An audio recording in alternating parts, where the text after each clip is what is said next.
오늘은요, 지난번 시간에 이어서 예수님의 사역 가운데 특별히 부활에 대한 말씀들을 조금 더 정리해서 그렇게 말씀을 드려보려고 합니다. 본문에 있는 말씀의 내용으로 보면 충성된 증인으로 죽은 자 가운데서 먼저 나신 이이시며 땅의 임금들의 머리가 되시는 예수 그리스도로 말미암아 은혜와 평강이 너에게 있기를 원하노라 그랬죠. 이 말씀을 보면요, 먼저 이 요한 사도가 성도들의 삶을 축복하는 내용을 볼 수가 있어요. 은혜와 평강이라고 하는 것은 거기에는 모든 교회 공동체에게 빌어주는 그러한 축복을 얘기하고 있는 것이거든요. 그래서 우리가 가만히 생각을 해보면요, 우리 예수 믿는 사람들은 늘 누군가를 축복해 줄 수 있는 그러한 삶을 살아야 되겠다라는 생각을 하지요. 지금 이 요한 사도는 어디에 있어요? 반모섬이라고 하는 곳에 귀향을 가서 있습니다. 그러니까 굉장히 고달픈 그러한 삶이에요.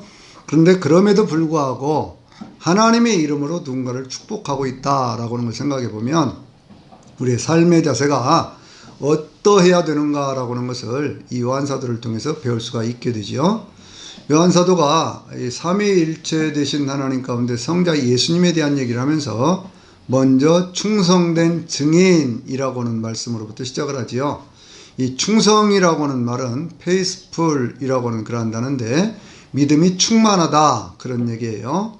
그래서 이 믿음이 충만한 사람들은요, 늘 주님을 위해서 충성하게 되어 있어요. 충성은 뭐냐 그러면요, 내 삶의 모든 것들을 하나님 앞에 맞추어서 그래서 내 삶의 헌신을 통해서 하나님의 영광을 드리는 그런 삶이죠. 이 충성이라고 하는 것에 대해서 이 성경이 잘 보여주고 있는 것이 달란트의 비유 아닙니까? 달란트의 비유 가운데 5달란트 맡은 사람, 2달란트 맡은 사람들에게 주님이 뭐라고 말씀하셨어요? 착하고 충성된 종아, 그렇게 말씀을 하셨죠. 그런데 1달란트 맡은 사람 뭐라고 말씀했어요? 악하고 게으른 종아, 이렇게 말씀을 했거든요. 그러니까 우리가요, 이걸 잘 생각을 해야 됩니다. 착하고 충성된 종, 이런 사람들은 뭘 하느냐 그랬더니 증인이 된다는 거예요. 이 증인이라고 하는 것은 순교자라고 하는 그런 뜻도 함께 있습니다. 그러니까 주님을 위해서 내 모든 것들을 다 바쳐서 삶의 전체를 드릴 수 있는 그러한 사람들, 바로 이것을 충성된 증인 그렇게 얘기를 하는데, 왜 예수님을 그렇게 얘기를 합니까? 하나님 아버지의 뜻을 이루기 위해서 내 뜻대로 마옵시고 아버지의 뜻대로 하옵소서라는 기도와 함께 그렇게 자기의 모든 것들을 주님 앞에, 아버지 앞에 드렸던 바로 그 주님의 모습, 그걸 생각하고 있는 것이죠. 그런데 이것을요, 예수님께서 뭐라고 말씀하셨냐면, 우리가 잘 알고 있는 사도행전 1장 8절에서 오직 성령이 너에게 마시면 너희가 권능을 받고 예루살렘과 온 유대와 사마리아와 땅끝까지 이르러 내 증인이 되리라, 그렇게 말씀을 했지요. 성령님의 역사는요, 우리에게 힘을 줘요. 그럼 파워라는 얘기거든요. 그 파워는 어떤 파워냐? 예수님은 주님이시다고 하는 것을 증거할 수 있는, 목숨을 던져서라도 끝까지 충성할 수 있는 그러한 능력을 주신다, 그런 얘기예요. 그래서 예수님이 충성된 증인이라고 말씀하시는, 십자가를 치기까지 아버지 하나님의 뜻을 이루셨던 바로 그 주님을 우리는 생각하게 되는 것이거든요.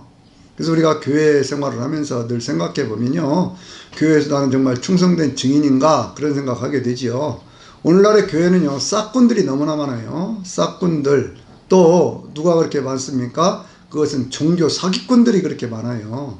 그래서 교회가 자꾸 흐트러지는 그런 이유 가운데 하나가 뭐냐면, 사람들이요, 어떤 자기에게 유익이 되면 하고 유익이 되지 않으면 오히려 그냥 내버리고 내던지고 하는 그러한 모습들을 많이 보여주고 있습니다.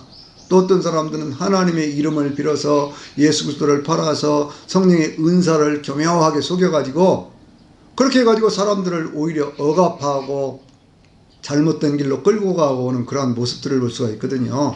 여러분 절대로 그런데 넘어가지 않게 되시기를 바랍니다. 사도 바울도요, 자기 인생에 대해서 얘기를 할 때 충성된 일꾼 그렇게 얘기를 했고요, 하나님께서 나를 충성되이 여기셔서 이 직분을 맡기셨다, 그렇게 얘기를 하고 있고, 로마서 1장 1절에 있는 말씀 보면 하나님의 종, 예수 그리스도의 종인 이 사도 바울은 사도 바울은 자기 인생에 있어서 이 복음을 위해서 하나님 앞에 택정함을 입었다, 이렇게 얘기를 하고 있거든요. 그러니까 늘 우리가 내 삶에 있어서 나는 누구냐, 나는 어떻게 살아야 할 거냐 라고 할 때 예수님처럼, 바울처럼, 베드로처럼 충성된 증인으로 살아야 되겠다, 이런 다짐도 우리가 해볼 수 있는 것이죠. 그 다음에 있는 말씀이 뭡니까? 죽은 자 가운데서 가장 먼저 나신 분, 다른 말로 얘기를 하면 부활하신 분, 부활의 첫 열매가 되신 분, 이렇게 얘기를 하고 있죠.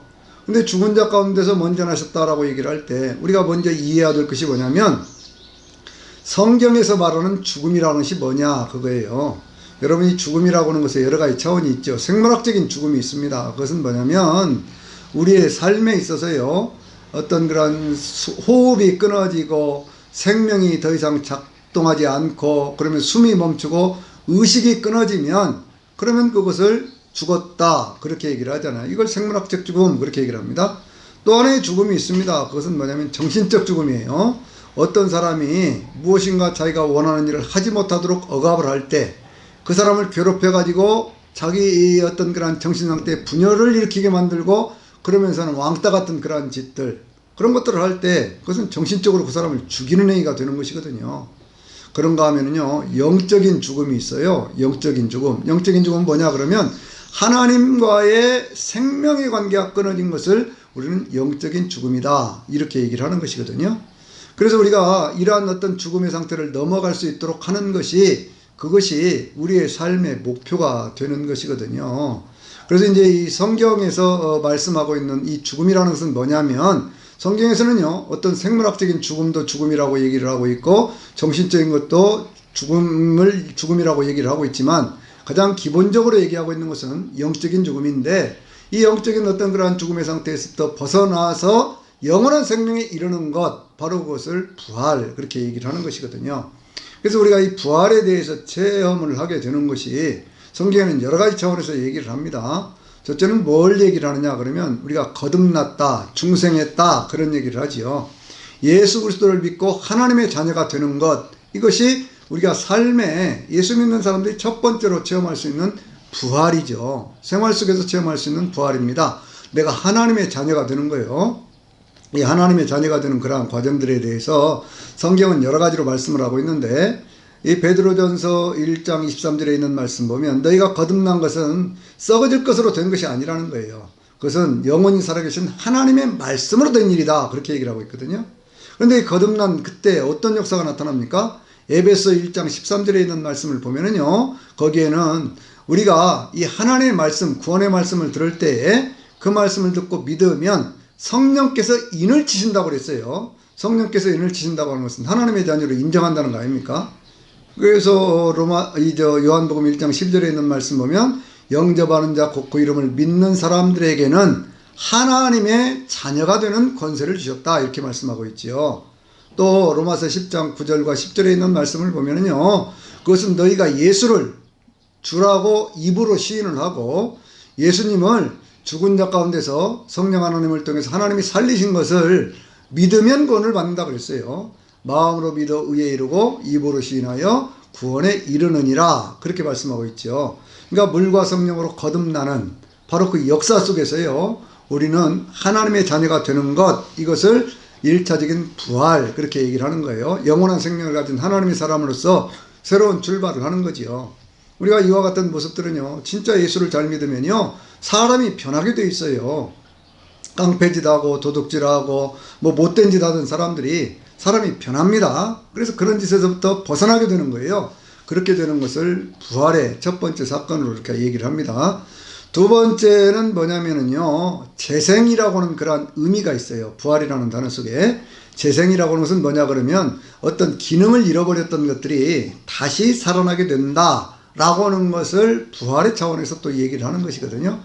그러니까 이런 것들은요, 어떤 병든 사람이 고침을 받았다, 뭐 12년간 혈루병을 앓던 사람이 고침을 받았다, 또 18년 동안 허리가 꼬부러졌던 그런 여자가 그 허리를 펴게 되었다, 중풍병자가 중풍병이 나왔다, 눈먼 소경이 눈을 뜨게 되었다, 뭐 이런 것들이 전부 재생의 차원이거든요.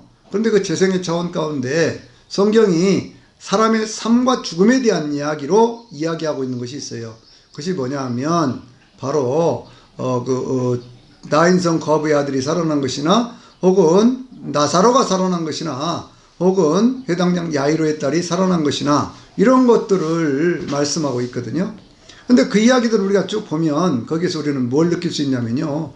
나인성 거부의 아들이 죽었습니다. 예수님께서 그 장래 행렬을 만났을 때에 그 관에 손을 대시면서 말씀하셨죠. 청년아 일어나라. 그랬더니요. 죽었던 청년이 살아나가지고 그렇게 해서 다시 삶이 돌아오는 것을 볼 수가 있어요. 또 하나 이 누가복음 8장에 있는 말씀 보면 회당장 야이로의 딸이 살아나는 것을 볼 수가 있는데 그때 주님께서 회당장 야이로의 딸이 집에 갈 때 사람들이 그러죠. 다 죽었다 그렇게 얘기를 할 때 아니다 저가 죽은 것이 아니라 잔다 그렇게 얘기를 하니까 사람들이 비웃었다고 그랬어요. 그때 예수님께서 가서 그 소녀를 향하여 말씀하시기를 달리다쿰 소녀야 일어나라 그랬어요. 그랬더니 성경은 뭐라고 말씀하고 있냐면요. 이 누가복음 8장 55절에서 그 영이 돌아와서 또 다른 성경을 보면 그 영혼이 돌아와서 그 아이가 살아나게 되었다 그렇게 얘기를 하는 거예요. 성경이 말씀하고 있는 죽음이라는 건 뭐냐 그러면 영혼과 육체가 나누어진 상태 그것을 죽음이라고 얘기를 하고 있는 것이거든요. 우리 옛날 사람들도요 이런 면에서는 아주 참 표현을 아주 잘했습니다. 그것은 뭐냐면 우리 옛날 사람들은요 사람에 대해서 이해를 할 때 영혼, 육, 백체 이렇게 5가지로 이렇게 이해를 했거든요. 이 영은 뭐냐? 인간의 본질적인 생명에 관련된 도구이죠. 혼은 의식에 관한 거예요. 그러니까 영혼 그러면 의식을 가진 생명체라고 하는 그런 얘기예요. 그러면 이 육이라는 것이 뭐예요? 우리의 살과 뼈지요. 이 모든 이 육체인데 체는 뭐예요? 그건 우리의 몸 아닙니까? 그러니까 살과 뼈로 이루어진 몸 그것을 육체 그렇게 얘기를 하지요. 육체가 가진 백이라고 하는 것은요. 육체가 가진 에너지 그런 뜻이에요. 그러니까 우리가 흔히 쓰는 그런 말 가운데 혼비백산 그러잖아요. 혼은 날아가고 이 백이라고 하는 육체가 가진 그런 에너지는 흩어진다 그런 얘기거든요.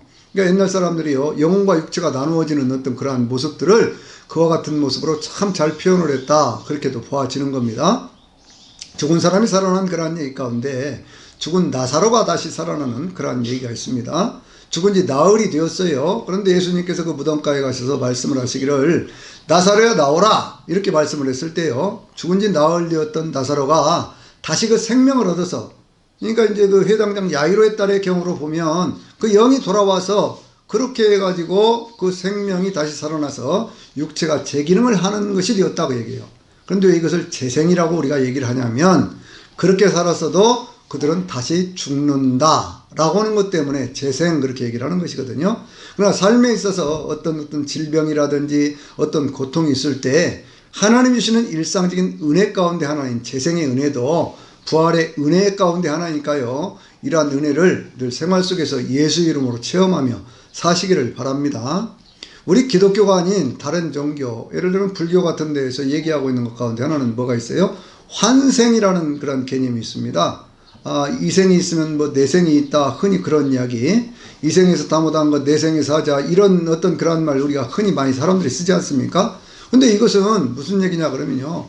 이 생에 있었던 어떤 우리 인간을 이루고 있던 모든 원소들이 화가 흩어지게 되면 그것이 이 지구나 어떤 우주 안에 있던 그런 요소들로 흩어져 있다가 어떤 인연에 의해서 다시 만나가지고 새로운 생을 살게 된다는 거예요. 그러니까 지금 있는 인간이 다른 인간으로 태어나게 된다. 뭐 이런 식의 얘기거든요. 근데 사실은 석가모니는 그런 얘기 안 했거든요. 석가모니는 맨 마지막에 뭐라고 하고 세상을 떠났냐면요. 모든 것이 헛되다 하고 세상을 떠나서 그게 맨 마지막 말이거든요. 그때 말하던 헛되다라고 하는 것은 이제 끝났다 그 얘기예요. 그것은 생로병사와 같은 이러한 윤회의 고리에서 벗어나서 다시는 그와 같은 것들을 반복하는 그러한 인생이 끝났다 그렇게 했는데 이제 종교가 어떤 불교가 철학적으로 종교적으로 발전해 가기 시작하면서 어떤 그와 같은 내용들로 이렇게 나오는 것을 우리가 볼 수가 있어요. 그러나 이 환생이라고 하는 개념 이것은 절대로 성경적인 개념이 아닙니다. 그러니까 우리 예수 믿는 사람들은요 그걸 잘 구별할 수 있어야 돼요. 그러면 자 우리가 바라는 영생이라는 것이 뭐냐 그것은요 우리가 이 가지고 있는 영혼과 육체가 이렇게 나누어지게 되면 육체는요 이게 흙에서부터 온 것이기 때문에 그래서 이 육체는 전부가 다 어디로 들어가게 되어 있어요? 땅에 묻히게 되어 있습니다. 그러나 우리의 영혼은요, 이 영혼은 이것이 죽는 것이 아니라 누가 보면 16장에 있는 것처럼 하나님을 믿고 잘 그렇게 하나님의 은혜를 사모하며 살았던 그러한 사람들은요, 낙원에 가게 돼 있어요. 또 하나님을 믿지 않고 하나님을 대적한 사람들은 세상에서는 잘 사는 것 같지만 음부의 뜨거운 불구덩이로 간다. 성경이 그렇게 말씀하고 있죠. 이것을 이 영혼의 중간기 상태다. 그렇게 얘기를 하는 거예요. 이걸 우리가 지금 바라고 있는 것은 아니에요. 우리가 바라는 것은 뭐냐? 그러면 예수 그리스도의 재림과 함께 이루어질 영원한 몸으로 영원히 사는 것, 그것을 우리가 영생의 몸으로 영원히 사는 것, 이 부활을 우리가 이야기하고 있는 것이거든요. 성경이 말하고 있는 몸은요, 두 가지 몸이 있어요. 어떤 몸이 있느냐? 그러면 하나는 육적인 몸이 있죠. 내추럴 바디가 있어요. 이 자연 가운데서 형성된 그러한 몸이 있어요.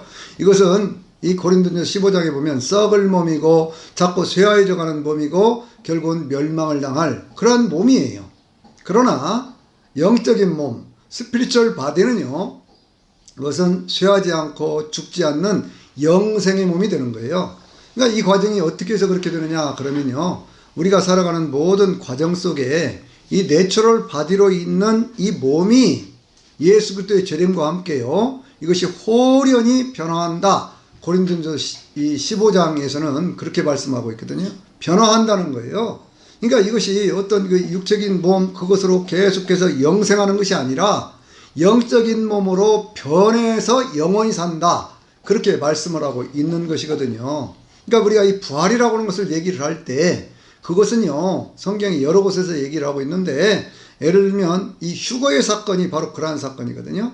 휴거의 사건이라는 것이 무엇입니까? 예수님께서 이렇게 재림을 하실 때 이 땅에 있는 모든 하나님을 잘 믿던 그러한 성도들이 데살로니가전서 4장 13절 17절에 있는 말씀 보면요, 호련히 변화해서 공중으로 들려 올림 받는 그러한 사건이 휴거의 사건이다. 그렇게 얘기를 하지 않습니까? 주 안에서 죽은 자들이 먼저 일어나고 그 다음에 땅에 있는 우리 모두도 공중으로 끌어올림을 받아 거기에서 주님을 영접한다. 그렇게 말씀하고 있죠. 고린도전서 15장에서는요, 마지막 나팔소리, 하나님의 나팔소리, 마지막 나팔소리에 그때 우리의 몸이 호련히 변화해서 주님을 만나게 된다. 그렇게 말씀하고 있어요. 어떤 몸에서? 육적인 몸에서. 어떤 몸으로? 영적인 몸으로, 영생할 수 있는 몸으로 그렇게 바꾸어지는 것, 그것이 우리가 바라고 있는 그게 부활이라고 하는 그런 사건이 되는 것이거든요. 휴거를 통해서 부활의 사건 속에 참여하는 거예요. 근데 성경이 말씀하고 있는 이 부활이라고 하는 것은요, 어떻게 또 성경이 설명하고 있냐면 여러 가지로 설명을 하고 있는데, 그 가운데 이 부활이 하나냐 둘이냐 이런 것도 있잖아요. 그런데 성경이 말씀하고 있는 부활은요, 그것은 두 가지 부활이 있어요. 그러면 죽음은 하나냐 둘이냐 그럴 때 이 죽음에 대한 것도 둘로 설명을 하고 있거든요. 어떻게 설명을 합니까? 자, 보세요. 우리 인간이라고 하는 것이 한 번 죽는 것은 정하신 것이고 그 후에는 심판이 있다. 이렇게 말씀을 하고 있죠. 예수님께서는요, 이 두 가지 어떤 그 부활에 대한 말씀을 하시면서 뭐라고 얘기를 하냐면요, 선한 일을 행하는 자는 생명의 부활로, 악한 일을 행하는 자는 심판의 부활로 나아오리라. 이렇게 말씀을 했죠. 분명히 거기에 부활을 지금 이걸 나눠놓고 설명을 하고 있어요. 그래서 성경을 보면 이 내용에 대해서 확실하게 어디서 설명을 하고 있느냐? 그것이 바로 계시록에 있는 말씀이거든요. 그래서 우리가 계시록에 있는 말씀을 알아야 성경에 있는 진리들, 부활에 대한 것들도 바로 알 수 있게 되는 것이거든요. 자, 보세요. 이 휴거에 대한 어떤 그런 말씀들을 할 때도 계시록 11장 11절 12절에 있는 그러한 말씀들을 보면요, 그게 두 증인이 이제 탄압을 받고 세상 가운데서 이렇게 세상을 떠났어요. 그런데 하늘에서부터 음성이 들립니다. 하나님께 생기가 그들에게 들어가요. 그러니까 그들이 두 발로 일어섰다고 그랬어요. 그들 가운데 구경하던 사람들이 두려워하더라 그랬거든요. 하나님께서 말씀을 하십니다. 이리로 올라오라 그랬더니요, 그들이 구름을 타고 하나님 앞으로 올라가는 모습들이 나오고 있어요. 그러니까 이런 휴거의 사건도 계시록에 분명하게 우리에게 보여주고 있거든요. 그러면 첫째 부활의 사건은 어디에 있느냐 그러면 천년 왕국에 참여하는 복이, 그것이 첫째 부활이라 그렇게 말씀을 하고 있는 거예요. 계시록 20장 4절 이하에 있는 말씀 보면요, 이런 말씀이 있거든요. 거기에 이런 말씀들이 있어요. 하나님, 내가 또 그 보좌에 앉아 심판하는 권세를 가진 자들을 보니 그들은 하나님 말씀과 예수를 증언함을 인하여 목배임을 당한 자들의 영혼과 또 짐승과 그 우상에게 경배하지 아니하고 그 오른손이나 이마에 표를 받지 않은 자들이 살아서, 그렇게 얘기를 합니다. 살아서라고는 그런 말씀은요, 그건 무슨 얘기냐 그러면 이 헬라어 원문을 보면 에제산이라고 하는 그런 단어인데 이것이 바로 리설렉션, 부활이라고 하는 그런 단어예요. come to life 이렇게 되어 있거든요. 그러니까 이 생명을 얻어서 부활한다. 그런데 그 다음에 아주 놀라운 설명이 있어요. 그걸 뭐라고 그러냐면 이는 첫째 부활이라. 이 첫째 부활에 참여하는 사람들은 복이 있도다. 그리고 그 남은 자들은 그들이 천년이 차도록 살지 못한다. 그들은 그 첫째 부활에 참여하는 사람들은 복이 있는데 이들이 그리스도와 함께 천년 동안 왕노릇한다. 이렇게 말씀을 하고 있거든요. 계시록에 있는 7가지 복 가운데 5번째 복이 바로 이 천년왕국에 참여하는 복인데 이것이 첫째 부활에 참여하는 사람들의 복이라는 거예요. 그러면 둘째 부활은 뭐냐고요? 심판의 부활이에요. 이건 생명의 부활이 아니라 심판의 부활입니다. 그 내용이 어디에 있어요? 계시록 20장 11절부터 15절까지 있는 말씀 속에 있거든요. 거기 보면 정말 기가 막힌 말씀이 있습니다. 그건 뭐냐면 내가 또 보니까 크고 흰 보좌가 있다고 요한사도가 얘기를 하고 있거든요. 근데 그 크고 흰 보좌가 있는데 그 앞에 그 모든 죽은 자들이 다 서 있어요. 그런데 거기 보니까요, 그 땅과 하늘이 사라지고 없더라. 그렇게 말씀하고 있지요. 어떤 땅, 어떤 하늘, 처음 하나님께 창조하셨던 그 모든 것들이 다 사라져 없어진다는 거예요. 그래서 21장에 보면 내가 또 새하늘과 새 땅을 보니 라고 말씀하고 있잖아요. 이 모든 것들, 우주의 모든 것들이 종말이 끝났을 때 그것은 언제? 이 20장 10절에 있는 말씀 보니까 사단이 붙잡혀서 불못에 던져진 그 이후에 그런 얘기예요. 그 사단이 어떤 그런 심판을 받아 세세토록 고난을 받는 그 일이 생겨난 그 이후에 하나님께서 크고 흰 백보자 심판을 하시거든요. 그런데 그 백보자 심판을 하실 때 거기 보니까 그들 앞에 모든 자들이 다, 모든 죽은 자들이 그 앞에 서 있는데 그들 앞에 책이 펴 있고 책들이 펴 있다고 그랬죠. 그 책이 뭐예요? 생명책. 그리고 책들은 뭡니까? 행위록이거든요. 사람들이 살면서 행했던 모든 것들을 하나님이 다 기억하고 계신다 라고 하는 것을 지금 보여주고 있는 거예요. 그런데 성경이 뭐라고 말씀하고 있습니까? 그들이 그 책에 기록된 대로 심판을 받고 그렇게 말씀하고 있죠. 그리고 바다 음부도 그 가운데서 죽은 자들을 내어주매 그들도 그들의 행위대로 심판을 받고 그리고 사망과 음부도 불못에 던져지니 이는 둘째 사망 곧 불못이라 이렇게 말씀하고 있잖아요. 그러니까 성경은 첫 번째 죽음에 대한 얘기도 하고 있고 두 번째 사망에 대한 얘기도 하고 있고요. 첫 번째 부활에 대한 얘기도 하고 있고 두 번째 부활에 대한 얘기도 분명히 하고 있어요. 근데 그 첫 번째 부활은 뭐라고요? 그것은 천년왕국에 참여하는 사람들이 누릴 복이 그게 첫째 부활이다 그 말씀이에요.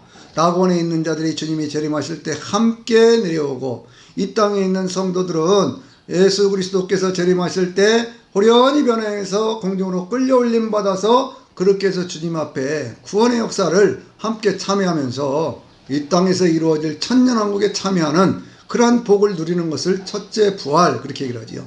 이 첫째 부활에 참여하는 사람들은요, 새하늘과 새 땅에서 죽음이 없고 아픈 것이나 애통하는 것이나 눈물이 없는 그러한 세상에서 영원히 사는 복을 누리게 되는 거예요. 그런데 하나님을 대적하고 마귀의 어떤 그런 것을 따라가고 그렇게 살았던 자들은 어떻게 됩니까? 첫 번째 죽는 것으로 끝나는 것이 아니라는 거예요. 둘째 사망 곧 불못이라 생명책에 그 이름이 기록되지 못한 자들은 누구든지 다 불못에 던져지게 되더라. 분명히 이렇게 말씀하고 있지 않습니까? 그러니까 우리가요, 이 세상을 살아가는 데 있어서 우리가 지금 살아가는 이 세상에서 누리는 하나님의 은혜 가운데 우리 예수 믿는 사람들, 거듭난 사람들 그렇게 얘기하지 않습니까? 그럼 거듭난 사람들이 생활 속에 누려야 될 복이 재생의 복이라니까요. 하나님의 축복 가운데서 삶의 어떤 이지러지고 삶에 부족하고 어떤 그런 것들이 다시 온전한 모습으로 회복되어져서 하나님의 사람을 온전히 살아가는 것, 그렇게 돼야 되는 것이거든요. 근데 거기서 끝나는 것이 아니고 우리의 소망은 어디에 있냐면요, 첫째 부활에 참여하는 것에 있어요. 주님께서 재림하실 때 들려 올림받는 삶을 사는 것, 그리고 주님께서 이 땅에 천년왕국을 이루실 때 천년왕국에 참여하는 것, 그리고 영원한 하나님 나라 새하늘과 새 땅에서 영생복락을 누리는 것, 바로 이것이 부활의 세계라는 거예요. 그런데 그와 같은 것이 부활, 생명의 부활이 아닌 심판의 부활은 어떤 것이라고요? 심판의 부활이라고 하는 것은 그것은 뭘 얘기를 하고 있다고요? 세상 가운데 살면서 하나님을 대적하고 사탄의 가르침을 따라서 살고 그렇게 하던 그러한 사람들이 결국에는요, 심판을 받아서 이 음부의 뜨거운 불못에서 고통을 당하다가 거기에서 또 어떤 그러한 영생을 할 수 있는 그러한 몸이 되었다가, 그런데 영생을 누리는 그러한 몸이 되긴 했는데 그 몸으로 영원한 고통을 받게 된다. 이것이 둘째 사망이다. 이렇게 말씀을 하고 있는 것이거든요. 이것이 명확한 성경적인 진리예요. 그러니까 이것을 잘 구별하고 그렇게 우리가 하나님을 믿어야 되는 거예요. 여러분, 신앙은요, 성경은 너무나 이와 같은 사실들을 분명하고 명확하게 우리에게 말씀을 하고 있어요. 그런데 많은 사람들이요, 이 부활을 부인하는 그러한 사람들이 있거든요. 부활이 다 지나갔다, 그런 사람들도 있고요. 그러면서 세상에 사는 것만 참 중요한 것으로 그렇게 생각을 하면서 이 땅에서 어떻게든지 잘 먹고 잘 살면 된다라고 생각을 하지만 천만의 말씀입니다. 여러분, 이 우주가 얼마나 광대합니까? 이 광대한 우주 속에서도요, 인간이라는 존재 생각해보면 사실은 위대한 존재이면서도 별것도 아닌 그러한 존재들이에요. 그런데 우리를 하나님의 형상대로 지어주셔서 하나님의 사람으로 살게 했으면 하나님의 사람답게 살아야 돼요. 하나님의 사람답게 살면서 이 땅에서 주의 뜻을 따라 살다 보면 반드시요, 하나님께서 우리는 첫째 부활에 참여할 수 있는, 영광의 자리에 참여할 수 있는 그러한 사람으로 만들어 주시는 것이거든요. 그래서 늘 우리가 이와 같은 진리를 분명하고 확실하게 알아서 그렇게 살아야 될 줄로 믿습니다. 그 다음에 있는 말씀이 뭐예요? 땅의 임금들의 머리가 되시는 예수 그리스도로 말미암아 그랬죠. 여러분, 이 말씀에도 굉장히 중요한 뜻이 있어요. 세상에는요, 힘 있는 사람들이 각 지역을 다스리면서 내가 임금이다, 내가 왕이다 막 그러잖아요. 그러니까 그런 사람들 앞에 우리가 막 고개를 숙이고 뭐 그렇게 합니다. 물론 세상 질서에 순응하며 살아야 돼요. 그것을 어기면서 일부러 그렇게 살아서는 안 되는 것이죠. 그러나 그 모든 것들을 통치하시는 분이 계시는데 그분이 누구라는 거예요? 예수님이라는 거예요.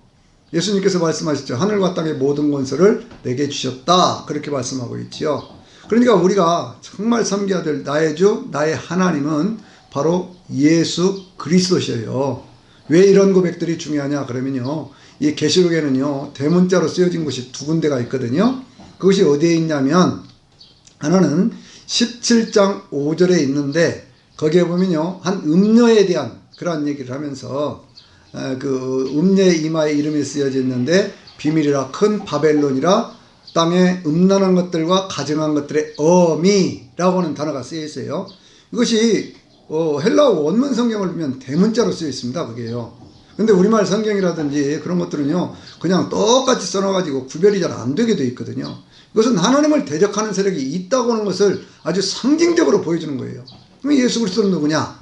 재림하시는 예수님의 그 옷과 다리에 이름이 쓰여져 있는데, 계시록 19장 16절이거든요. 거기에 예수님은 만왕의 왕, 만주의 주, 이것이 아주 대문자로 크게 쓰여져 있어요. 우리가 살아가는 이 세상은요, 영적인 전쟁터입니다.